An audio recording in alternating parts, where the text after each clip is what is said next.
Hey, good day, guys. Gary Cassady here, your host of Ask the Expert Show. Today, I've got a very special guest today, a gentleman that's helped me tremendously in my real estate career, changing lives on a day-to-day basis. None other than Todd Anthony Smith. Let's give him a loud, warm welcome here. Todd Smith, how are you, sir? How's it going, Gary? I am wonderful. Yourself? Fantastic. Thanks for having me on today. Yeah, you're the man, the myth, and the legend. You know that? That's what I've heard. I've heard that. There's rumors. There's rumors. So, well, welcome to Ask the Expert Show, Todd. And, hey, I just want to kind of start off the show of you telling everybody a little bit about yourself. All right. I'm Todd Smith, and I have, over the last many years, taught tens of thousands of people how to buy, sell, and rent houses without using their own cash or credit, without needing partners. And that's what I have done. And and starting with no money. And that's what I have done. And that's what I teach other people how to do to change their life, and so that they can have people can enjoy financial freedom, so that they can have a positive impact on the world. Yeah, that's awesome. Now you're an author as well. You've written some books. Correct. Yeah, I got a bunch of courses. They might bunch of courses. Yeah, there you go. A little plug in there. Written a bunch of courses on how to invest in real estate. Again, needing no money or credit. I think that's important to be able to start a business in the United States of America. The land of opportunity with no money and with no credit. So anybody can do it. You don't need to be born rich or any of that stuff. It's all about what you know. Yeah, I remember kind of a Todd Smith quote one time. Something on the fact, I can't remember the exact words, but something on the fact, if you can get to a public library, you can become independently wealthy. If it doesn't matter money, doesn't matter credit, doesn't matter if you got a vehicle, get to a public library, get there and start studying them. I mean, they have free access to a computer, free access to the knowledgeable books and so forth and everything. So that's exactly right. And as you know, I travel internationally a lot, and these are things we take for granted in the United States. That other countries, other people in other countries, they don't have that advantage. So we can walk into a public library, use their services for free, and learn how to become a millionaire. Yeah, that was awesome. I mean, I tell people that today. One of the things, and I'm going to ask you this question, but I get asked a lot of questions like, how do I get started, or what should be my first step? I'm going to kind of lead that and turn that to you. Like, somebody getting into the real estate business now, Todd, what would you say their first step would be if they don't have money and so forth? So I always tell people three steps, which is number one, get all the free, and this is exactly how I got started, which is number one, get all the free information you can, because there's tons of information out there, but getting free information kind of helps you figure out which instructors, which gurus that you like, whose personalities you resonate with, and also what direction you want to go, because real estate investing is a broad area. It's a broad area. So you get all the free information that kind of helps you determine what areas you want to focus on. Then step two is then you graduate to purchasing courses. You graduate purchasing courses because courses are going to give you step-by-step information. Yeah. When you're going out there on YouTube and Google, the information is disconnected. So, but when you buy a course, it's going to give you step-by-step information. And then step three is then you graduate to hiring a coach or mentor, and if you want to accelerate your progress. Yeah. So that's awesome. So how did you get started? Because I mean, you went to college, you got a pretty nice degree in like engineering or something of that nature. So right. I mean, you're a pretty intelligent guy, but what when you talk, you say you don't need a college education to be independently wealthy in real estate. So what is that like? How did you get started, and why did you decide to get into real estate? Right. So, yeah, as you said, as far as the college education is concerned, just throwing it out there. As of the day of this video, I still don't have any kids, so I'm single, and I thought it out there because I honestly I don't see my kids going to college, and I never thought I'd say that, but I don't see my kids going to college because my unborn children, I expect them to be independently wealthy, by the time they graduate high school. To be honest with you, not because I'm giving them money, but because I'm teaching them how to make money. But yeah, so I got started. I didn't know anything about real estate investing, and I had heard about this book about a guy who took some people out of an unemployment line and taught them how to invest in real estate. And a friend of mine who didn't know anything about real estate investing actually told me about that book. Actually, it was my best childhood friend. And I was in a library one day in another state, and I was looking for business opportunities. I was a sophomore in college.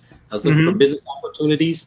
And so I didn't know, I wasn't looking for real estate investing. I didn't know anything about real estate investing. I never saw myself as a real estate investor because why? That takes money, right? Yeah. So I'm looking in the business section, and there was a book that was misfiled. It should have been filed under the real estate investing section, but it was misfiled under in the business section. And I picked up that book and saw that it was a book that my friend had told me about. And I read that book, man, and it changed my life. The rest is history. So I read that book, and I read every book I could get my hands on real estate investing, and I never looked back. Do you remember the name of that book? I know I put you on the spot on that one, but no. It was called The Challenge by Robert Allen. Okay. Yep. Okay. The Challenge. Yeah. What other good books are that you've read that helped change and shape your career as a real estate investor? Books by Ron LeGrand, who's my mentor.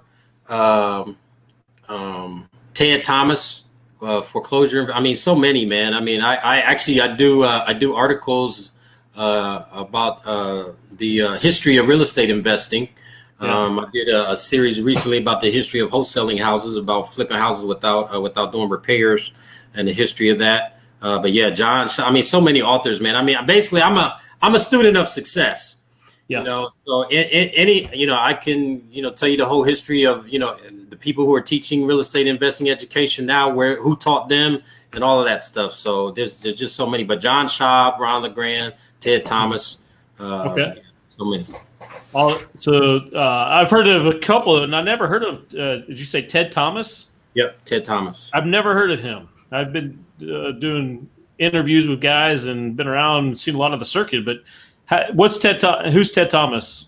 Ted Thomas, he was a best-selling author on foreclosures and, investing in foreclosures. And then you've probably seen, you may have seen some of his infomercials and just didn't realize who he was. He used to do infomercials on tax lien investing, tax sale investing. Okay. Yeah. No, like Ron LeGrand. I mean, I've heard of him. Never actually seen him in person, but I've actually watched some videos and some training of his. And I believe he's originally from Springfield, Ohio. Yeah, from Dayton. From Dayton. And then moved. He's like in Florida or something now, but nice guy. So, getting started in the real estate business, Todd. I mean, a lot of people do say, and the gurus do promote that you don't need money to do real estate, or you don't need credit. Can you kind of elaborate a little bit more on that? Like, how is it possible to buy a house or flip a house without money? Right. So the beauty of real estate investing is, unlike the stock market, when you buy stocks, you need the money right now, or you can buy them on margin, but that's only 50%.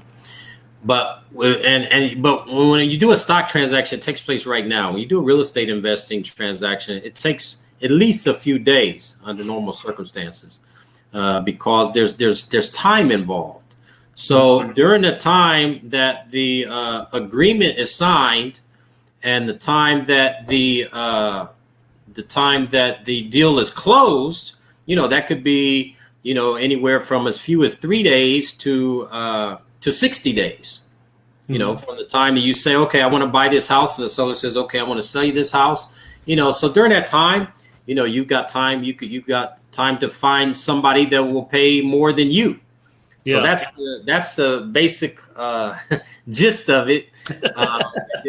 There's many variations of that, but that's the basic gist of it. You have time. So you have time, and then of course you have to have the knowledge in order to make that all happen. You have to have the knowledge. You have to have the documentation to make that all happen, and you have to be able to communicate all that to all the parties involved. Yeah. What's the best way that or what's the most type of transactions that you do in real estate? Do you do a lot of house flipping, a lot of wholesaling? I know some viewers may not even understand what wholesaling is, but yeah. So I've done a lot of things. The thing that's the most common in the media, thanks to HGTV and so forth, is flipping houses, which most people understand as flipping houses as finding a house, fixing it up, and selling it.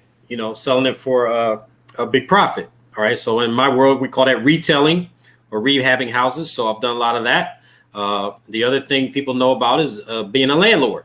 So being a landlord and collecting monthly passive income that comes in whether you get out of bed or not, or whether you're on the beach. Yep. So I've done that. So that's two methods. Third, wholesaling, which you mentioned, which is basically kind of like is another form of flipping houses, but you skip the repair part and you just find somebody to pay. You make a small profit, and then you sell the house to somebody who's going to fix it up and do all that work, and they're going to make a bigger profit, right? So. Yep. Wholesaling is not for the greedy. Yeah. And lease options where I'm, controlling a house. I'm like a tenant controlling a house, and I have the right to sublease it. I have the right to buy it from my seller at one price, and I have the right to sell it to my tenant at a higher price. And then taking over people's payments. That's another method, which we call getting the deed or taking over payments, where I'm basically taking over the seller's mortgage that they have on the property and picking up their payments wherever they left off. And then seller financing, which is a whole realm of things, but just to simplify it, is I'm instead of me going to the bank to ask them for a loan, I'm basically turning the seller into my bank, and I'm going to make payments to them instead of making payments to the bank. Yeah. So why would somebody let you take over their mortgage or allow you to lease out their property, without exchanging in order to like release it out or re-rent it out? Why would somebody do that? Because basically the people that I'm dealing with and the people that I'm helping more specifically are people that are in usually in time sensitive situations. Okay. Not necessarily, but most of the time they're in time sensitive situations. So they need to do something very quickly. So, for example, a very common case is somebody gets a job. There's a married couple. They got a family, and one of the spouses gets a job transfer to a different state. So they get a job transfer. We're in Ohio. They get a job transfer. I don't know why I always use Arizona as an example. They get a job transfer to Arizona. So that means one spouse is in Arizona, the other one's in Ohio. Yeah. So their most important desire in life is to reunite their family, because they got one staying here to watch the house, or one staying here because the kids are in school or whatever, and they want to get their family back together, but they got this house hanging over their head. So, and that's the situation where, I can come in, relieve them of the concern with having to make those payments on that house, and they can reunite their family. Okay, that's awesome. And so, and essentially you're helping them out tremendously. Exactly. Yep. So. Now you kind of mentioned like taking the deed, wholesale, and we've talked about wholesaling a little bit, flipping houses. Which one do you prefer to do the most, or do you just kind of just do them all, or do you focus towards one or the other? And why? Let's start off with the one I prefer to do the least. Okay. What I prefer to do the least is the one that is the most common in the media, which is buying a house, fixing it up, and hiring contractors and all that. So I've made a ton of money doing that, but there's a lot of moving parts there. Yes, there's a lot of moving parts there, and as the toughest part of the business is really dealing with the contractors. Mm-hmm. And that's my least favorite, but it's definitely it's definitely lucrative, and I wouldn't avoid it altogether, but if I can make, I'm at the stage I am in my career now, I'd much rather take that smaller check faster for less work. One of the reasons I've been so successful financially is because I'm very lazy. So my laziness motivates me to make the money in the fastest way possible. And actually, you mentioned engineering. So that's actually how I made the choice to become an engineer. Because I knew that when I graduated from college, I wanted to make as much money as fast as possible. So I was like, okay, medical school, you got to be in school for 12 years. To be an attorney, you got to be in school for 8 years. I'm like, yeah, bump that. I can get a bachelor's degree with it, as an engineer and be making money while those guys are still paying off student loans. Okay. No offense to my doctors and lawyers out there. Now, how long did you use your engineering degree? So my plan, good question. My plan was to work in corporate America for 5 years. And I got that idea from Brian Tracy. Brian, if you don't know, he's a I know you know who he is, but for those watching, sales and business motivational speaker. He said, work for corporate America for 5 years so you can see how business operates. And then, before you focus on your own business. So as I said, I bought my first investment property. I didn't actually say that. I said I picked up that book. But after I picked up that book, I went out and bought my first investment property as a sophomore in college, and broke sophomore in college. I didn't get the house because I had a lot of money because I was broke. I was determined to implement what I read in those books. So I did. And so I bought my first investment property as a sophomore in college. And then I graduated. I worked as an engineer for 5 years. While I was working as an engineer, I was buying and selling and renting houses. So I was building up my real estate empire while I was still an engineer. And, fortunately, I had a job where I could work from my desk. I could do my real estate business from my desk because I was a software engineer. So my degree is electrical engineering. I worked as a software engineer. And basically, all that mattered was we got the software delivered on time. Yeah. So as long as we got the software delivered on time, hey, what I did, good. Yeah, it was all good. Yeah. So okay. And I was always a highly rated employee too. I was on what they call the corporate fast track. But so I don't want to encourage anybody to be a bad employee out there. You can be a good employee and run your own business on the side and get rich in the process. Yeah, absolutely. So now what? So like someone maybe getting into real estate. You mentioned some stuff, and I know we've kind of been back and forth on this a little bit. But what would you advise them to start off with? And maybe they even have money. Let's just say, we talked about people that maybe don't have some money. Maybe somebody does have money to maybe invest into some real estate. Should they use their own money? Is rentals the best way to go? Is flipping houses, what would be the kind of the best transaction there? All right. So that's a great question. So even if you have money, you shouldn't use your money. You need to learn how to buy properties as if you're broke. All right. Mm-hmm. So if you buy property, always buy properties as if you're broke. Guess what happens? Let's suppose something happens in your life where you do go broke. It doesn't stop you from conducting business. Yeah. And anything can happen to anybody. Anybody can get sick. Anybody can have a sickness in their family. Anybody can get a frivolous lawsuit that takes them down, or a legitimate lawsuit that takes them down. Mm-hmm. Most people who are wealthy have filed bankruptcy. Bankruptcy is a tool to start over again. So most people who are millionaires have filed bankruptcy at some point. So but the point is, even if you have money, and the reality is rich people don't use their own money. Poor people and middle class people are into this trap. They're thinking that they have to use their own money when in actuality, rich people don't use their own money. Yeah, that's a good point. A lot of rich people use other people's money. Yep. You know, So if you want to get rich, never- you got to start thinking like a rich person. yeah. So what made you like? Because that's a big hurdle to come across. So how can they start thinking that way, Todd, and not want to use their own money?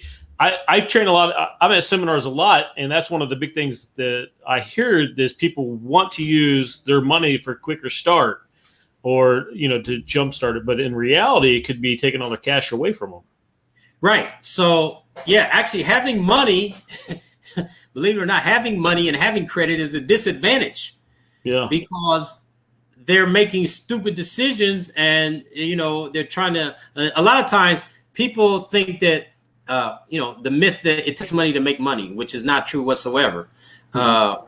And they use their money and their credit as a crutch. Yeah. Instead of getting the knowledge, because see, if you don't have money, you don't have credit, you're forced to get knowledge. Yeah.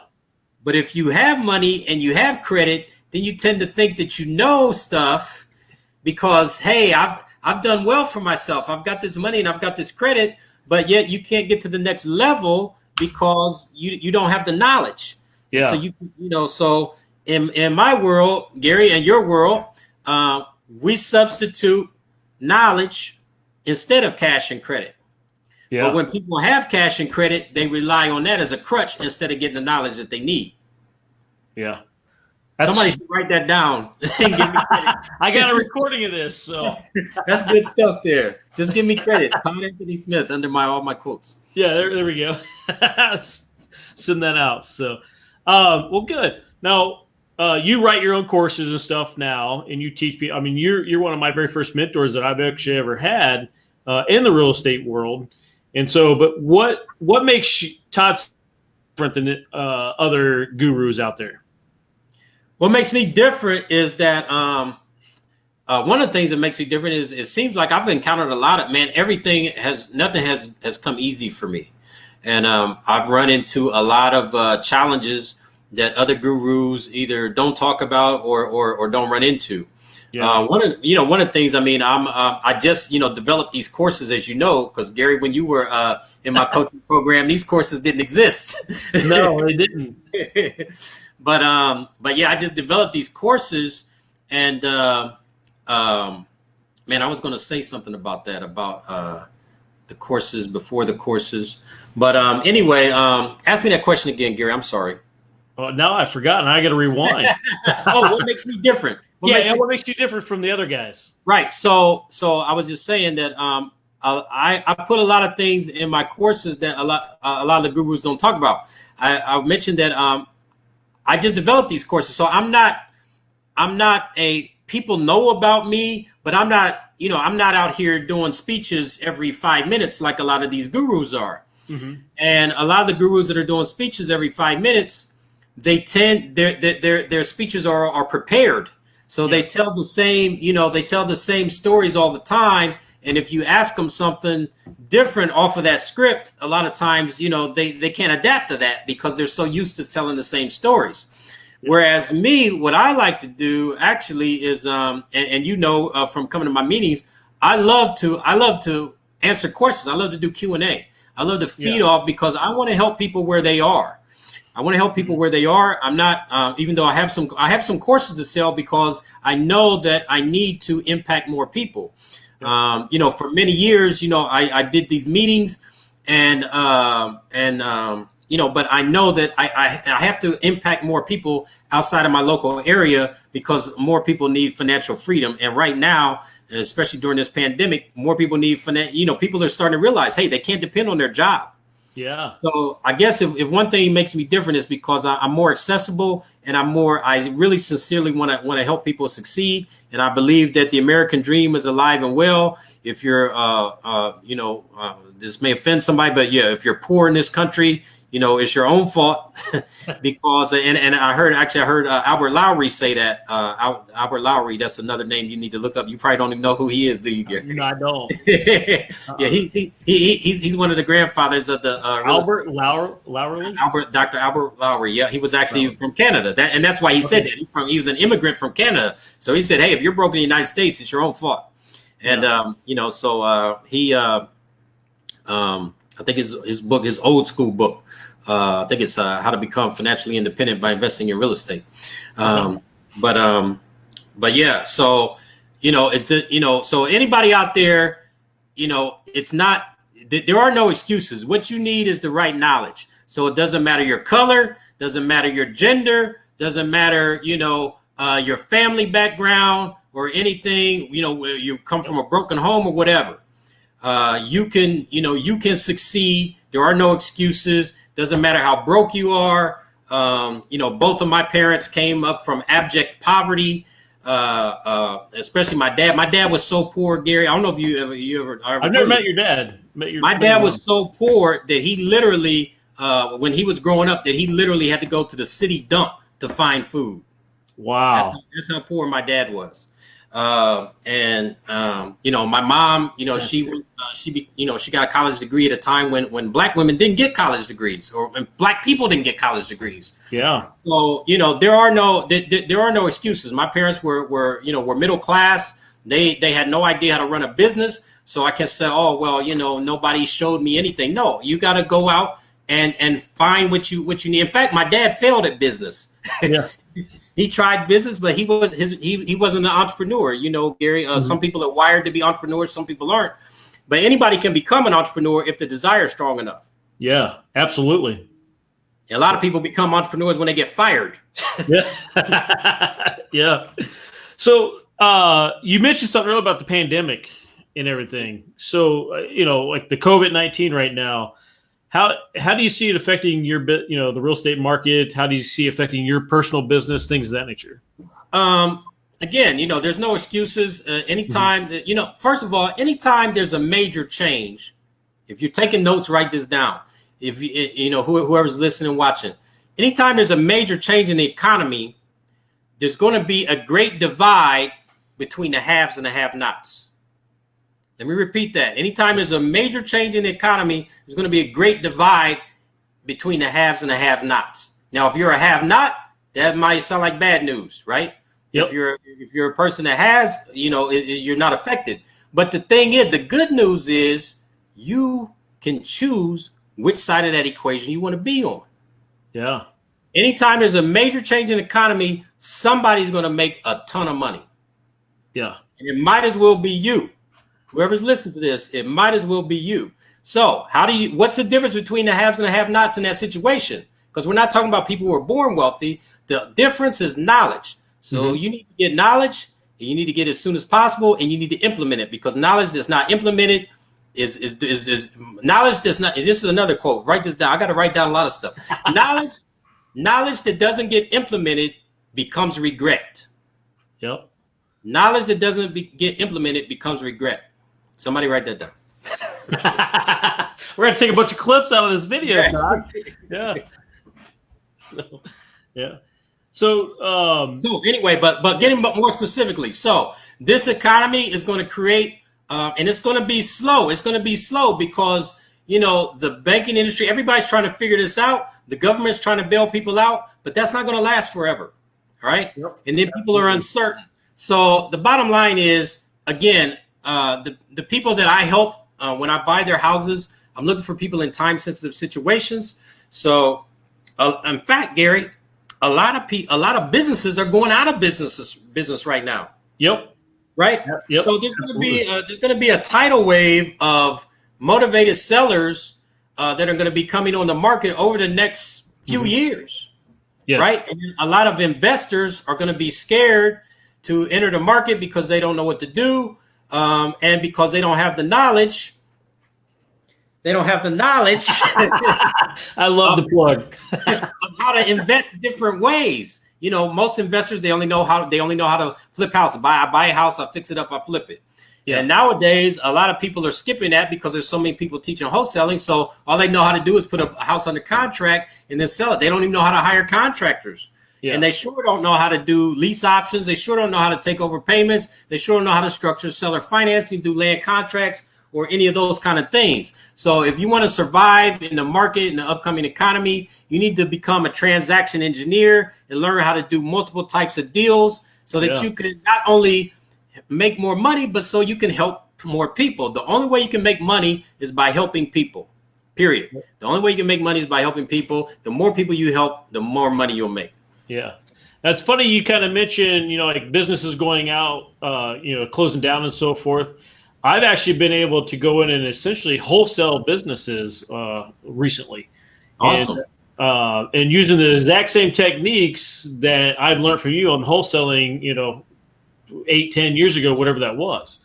Awesome. So, and I'm still doing this multiple offers type of scenario on the business owner financing. And it's basically the same exact thing, except instead of like a single family home, I'm doing a business with maybe a property attached to it or just the business itself. And it's helped me tremendously. So awesome. Yeah. Awesome. I've noticed that about 6 months ago, I started seeing kind of like a trend of businesses starting to kind of essentially not even going to open back up. And I figured I would reach out to a few of them and see if I can help them out and help them out and help me out as well. So awesome. Yeah. So awesome. What are you doing now, like with the COVID-19? I know you just said that there's no excuses and so forth, but what kind of changes have you started making in your business because of that? I haven't really made any changes as far as the way that I'm buying property or looking for property. I mean, other than just following the local guidelines. What's that? So that's awesome. Yeah, I mean, I pretty much just play off of the seller's level of. Honestly, and the sellers that I'm dealing with, they're not even bringing it up. Mm-hmm.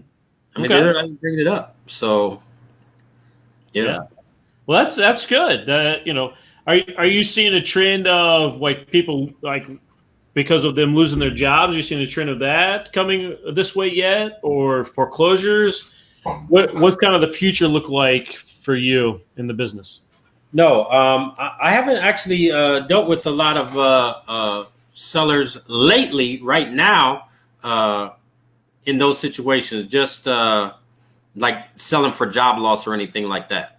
Okay. I don't know if you have, but I haven't seen a lot of that. I haven't. So that's why I was kind of asking if you've run into. I think that's coming up. Yeah, I think that's coming up because, like I said, the government is going to, going to help people for so long, and then, but sooner or later, right? All these businesses that are going out of business after their unemployment runs out. Then we're going to have a whole different economic landscape. And it's going to be, this is an election year. So I think the government is probably doing more right now, because it's an election year. So, but, I think that, and then, whether, we have the same president or the administration changes, it's going to be interesting to see what happens after that. But nonetheless, whatever the government does, the government is not going to keep propping up the economy indefinitely. Yeah. Not at the level that they are now. Yeah. Right. And the reality, Gary, is we might be, I'm not saying that, I think the government has to do what it has to do to help people. Right. Yep. Especially because the government is the one telling people they can't go to work. Yes. Right. Absolutely. So the government has to do something, but eventually, I don't want to get too deep into this, but this is not monopoly money. Yeah. Right. There's been no time that I'm aware of where, we're just pumping trillions, not billions, trillions of dollars into the economy. Like, I guess we got to do it. No, let's just do it. That money comes from somewhere, and sooner or later, the economy is going to have to pay a price it's kind of like student loans, right? Everybody's, oh, I'm going to go to college. I'm going to get this degree. And then it's like, oh man, I got to pay these student loans back. So I'm really not getting ahead financially because I got to pay all these student loans back. And I think this is what's going to happen with the American economy, because right now, people are loving it. A lot of people are making more money on unemployment than they are on their jobs. Yeah. Right. But sooner or later, that's going to stop. And then sooner or later, the federal government is going to have to pay its dues and respects to the Federal Reserve, who's giving them all billions of dollars. Yep. That's a whole nother concept. That's another conversation. Yeah, it's a whole nother rabbit hole we don't want to go down. But the point is, we're building up a house of cards right now in the economy, and it's going to come. It's going to, I don't know when it's going to happen. I don't know if it's going to take a year or 2 years, but eventually the house of cards is going to fall down.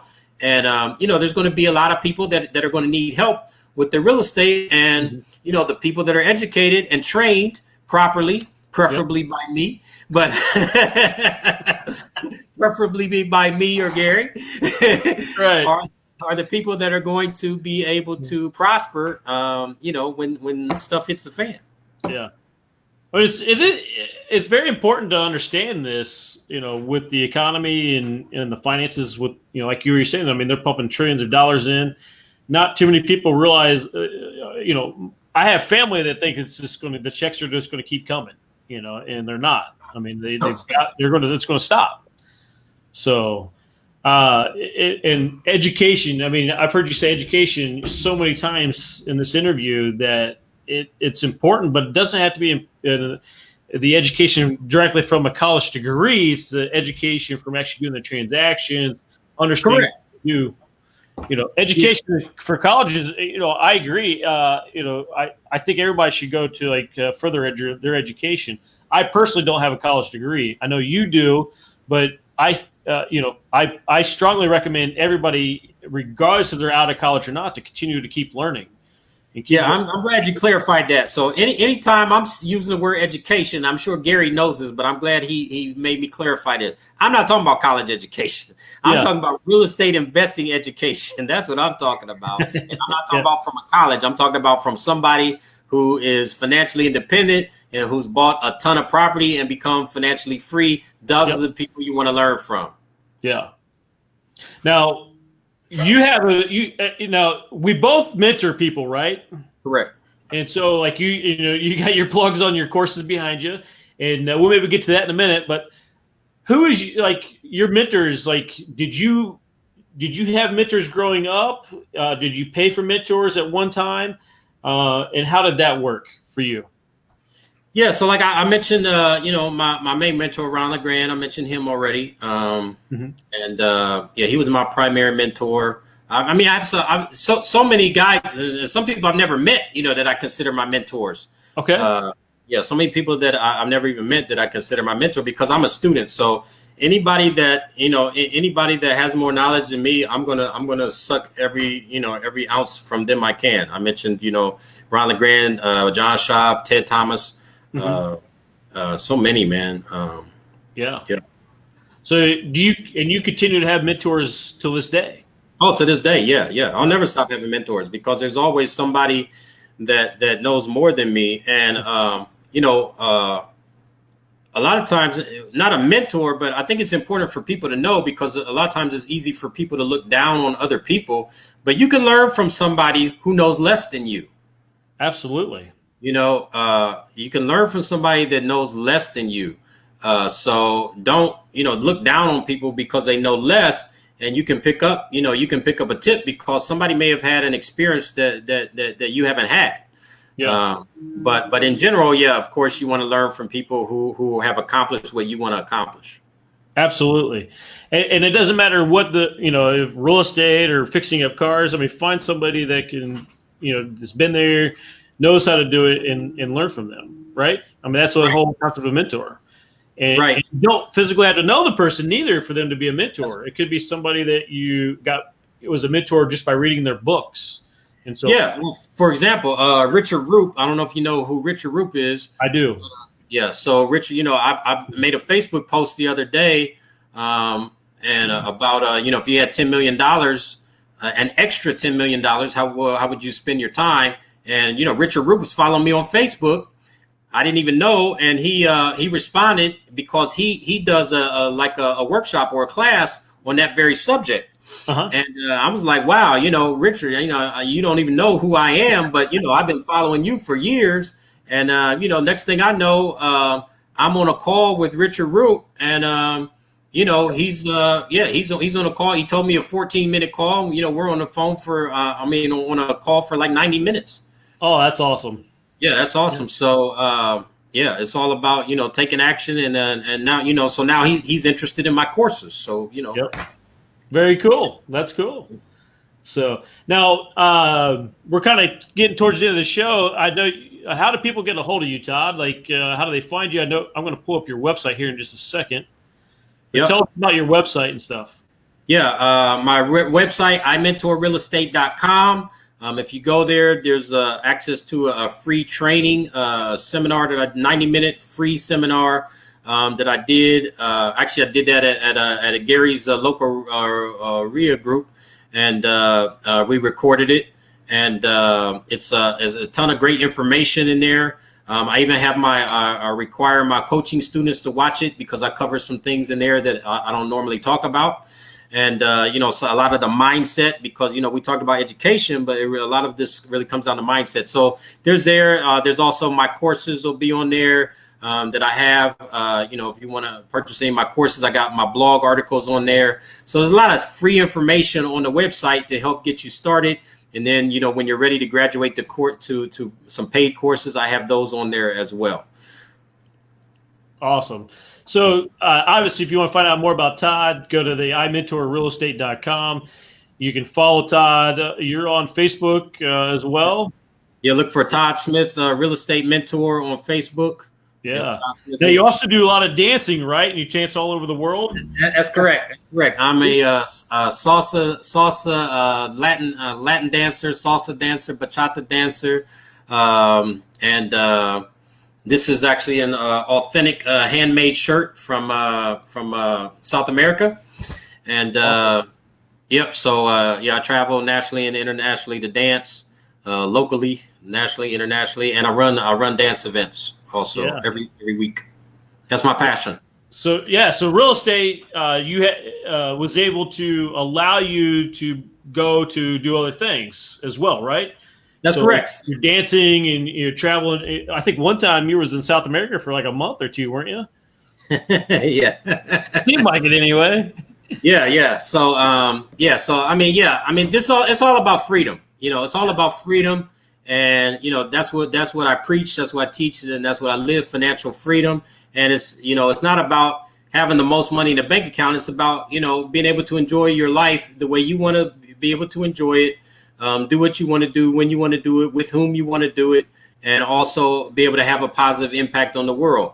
I just want to put a plug in. One of the things I do is, work with homeless ministry here in Columbus, Ohio. When I'm traveling internationally, I help out the homeless there. I mean, there's so many disadvantaged people. And if you haven't gone outside the United States, you need to go outside the United States to a developing country, or to a third world country or developing country and see. I mean, it's just so easy to help people because what's a little bit to you means a lot to them. Absolutely. We took a mission trip a couple years back, Todd. I don't know if I told you this, to Haiti. Okay. And my son and some of the stuff we were doing there was simply just feeding, the locals. And it was amazing just seeing the interaction and learning the stories of like this, the change in the color of their hair because of the nutrition and stuff that was be given. And just, little as $5 or something like that went, like months for those third world country individuals. So, right. Yep. So very cool. So again, imentorrealestate.com. You can get a hold of Todd Smith. If you want to follow Todd Smith, follow him on Facebook. And then any last parting words, Todd, before we go? Wisdom. Another Todd quote. They got a flow, man. I can't do it on the spot, but but yeah, I just want to encourage everybody. We talked about helping the disadvantaged and whatnot. I want to encourage everybody. Have a follow your passion, find a purpose. A lot of people don't know their purpose. You know, my purpose is to have a positive impact on the world. And that's what I'm doing. So don't make it all about the money. You can get rich wherever you are, however broke you are, whatever your financial situation is, whatever your family situation is, you can become wealthy in the United States. And when you, as you come into your way, and you can start helping people and having a positive impact, people won't, even if you're broke. You know, right now, unfortunately, we got COVID, but, you know, hey, give somebody a call. Maybe you can't go visit a nursing home, but, you know, give somebody a call. Maybe there's somebody in your family member, maybe somebody you don't even normally talk to, and just give them a call. Just check on people. But yeah, start making a positive impact any way you can. And as you get more wealthy, as you learn how to acquire wealth, then you can impact more people in a positive way. Absolutely. So thanks for those last words, Todd. Thanks again for tuning in to the Ask the Expert show. Today we had Todd Smith on with iMentorRealEstate.com, and tune into his website. Thank you guys. Have a great week. Thanks, Gary. Thank you, Todd.